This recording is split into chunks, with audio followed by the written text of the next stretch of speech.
दादाजी रेश्माबाई दगडू भुसे ईश्वर साक्ष शपथ घेतो की कायद्याद्वारे स्थापित झाले आहे अशा भारताच्या संविधानाबद्दल मी खरी श्रद्धा व निष्ठा बाळगेन। मी भारताची सार्वभौमत्व व एकात्मता उन्नत राखीन।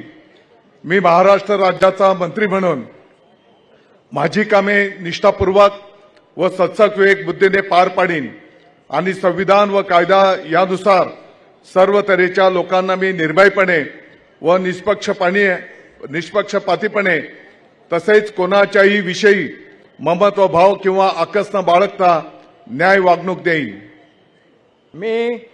मी दादाजी रेश्माबाई दगडू भुसे ईश्वर साक्ष शपथ घेतो की महाराष्ट्र राज्याचा मंत्री म्हणून माझ्या विचारार्थ आणली जाईल किंवा मला ज्ञात होईल अशी कोणतीही बाब असा मंत्री म्हणून माझी कामे यथायोग्य पार पाडण्यासाठी आवश्यक असेल ते खेरीज करून एरवी मी कोणत्याही व्यक्तीला किंवा व्यक्तींना प्रत्यक्षपणे वा अप्रत्यक्षपणे कळवणार नाही किंवा त्यांच्याकडे उघड करणार नाही। जय हिंद, जय महाराष्ट्र।